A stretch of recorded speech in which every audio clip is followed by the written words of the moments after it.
잘 지내고 계시지요? 지금 코로나 사태 행정명령들이 너무 갑자기 그리고 빠른 속도로 해제가 되어가고 있습니다. 그렇지만 아직 저희 섣불리 결정할 그런 단계는 아니고요.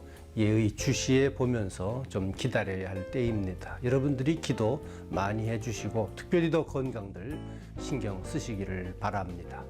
그리고 지금 저희들이 6월 첫째 주일서부터 우리 박상천 목사님께서 성경 공부를 줌으로 하려고 하고 있습니다. 여러분들이 이메일로 우리 박 목사님께 직접 신청을 하시면 자세하게 안내해드리고 또 줌을 어떻게 설치하고 어떻게 할 것인가도 자세하게 알려드릴 것입니다. 함께 참여해 주시기를 부탁을 드립니다.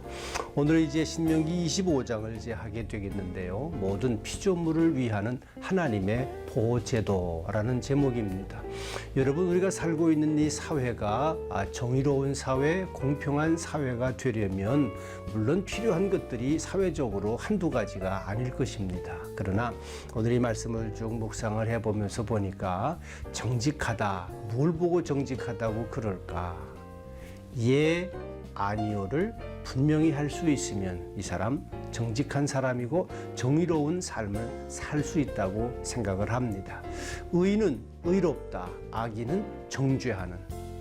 돈 있고 없고 배우고 못 배웠고 나와 가깝고 멀고가 아니라 의는 의롭다. 보통 재판장에서 하는 말입니다. 의는 의롭다, 악인은 정죄한다. 뿐만 아니라 정죄해서 형을 정하면 그 정한 형량대로 정확하게 집행을 해야지 감정을 섞어서 감정을 따라 한다면 안 된다. 그래서 만약에 타형에 40대 형벌을 내렸다. 그러면 40대보다 더하지는 말아라. 가혹하게 하지 말고 정확하게 하도록 말씀하고 있습니다. 또한 가축들에게도 정당한 대우와 보호를, 인격을 가진 사람에게뿐만 아니라 말 못하는 짐승들에게도 정당한 대우 그리고 보호를 해야 함을 말씀하고 있습니다. 3절과 4절 말씀을 보시면 40까지는 때리려니와 타형이 확정이 됐는데 40대 확정받은 사람의 경우입니다. 40까지는 때리려니와 그것을 넘기지는 못할지니 만일 그것을 넘겨 매를 지나치게 때리면 내가 내 형제를 경히 여기는 것이 될까 하노라. 곡식을 떠는 소에게 망을 씌우지 말지니라. 사도 바울도 40에서 하나 감한 매를 3번 맞았다고 그러지 않습니까? 이 40대가 아마 한계 상황인 것 같습니다. 뿐만 아니라 또 요즘 현대사회에서는 이해하기가 쉽지 않은 계대 결혼 풍습에 대한 말씀이 있습니다. 고대사회 결혼 풍속 중에 하나인데요. 형이 먼저 죽으면 그 동생의 형의 가족을 책임지게 하는 방법으로 형수와 함께 생활하게 하는 것입니다. 혹은 제수와도 살게 하는 경우가 있었습니다. 형제가 없다면 삼촌, 사촌 등 친족이 책임을 지도록. 대표적인 경우가 롯의 경우죠. 가족 가운데 한 사람 먼 친족 되는 보아스가 롯과 결혼해서 책임을 지게 되는 그런 경우를 볼 수가 있습니다. 좀 우리가 포인트를 가지고 이해할 필요가 있습니다. 이것은 가족의 법이라기보다도 홀로 된 여인의 어려움을 아시고 그 해결 방법으로 하나님께서 배려해 주시는 그런 모습이라고 이해할 수 있습니다. 과거의 고아, 과부, 세상에 가장 고달프고 힘들고 어려운 삶의 대책이 없는 그런 사람들로 보여졌습니다. 10절에 보니까 이스라엘 중에서 그의 이름을 신 벗김 받은 자의 집이라 부를 것이니라.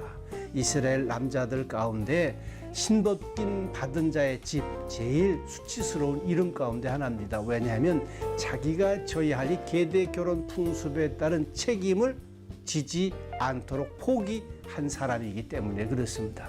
현대 삶을 살면서 저와 여러분들도 정직하고 공의로운 공정한 사회를 살기를 원한다면 내가 감당해야 할 책임을 늘 감당해내는 그런 의식을 갖고 사는 우리 모든 성도님들 되시기를 간절히 바랍니다. 기도하겠습니다.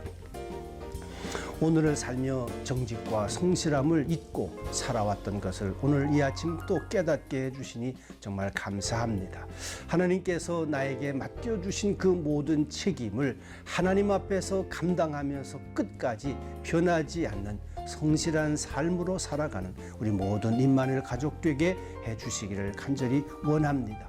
이 코로나 사태 동안에 임마누엘 온 가족들을 지켜주시고 복 있는 삶을 살도록 저들을 복되게 해 주시옵소서. 예수님 이름으로 간절히 축복하고 기도하옵나이다. 아멘.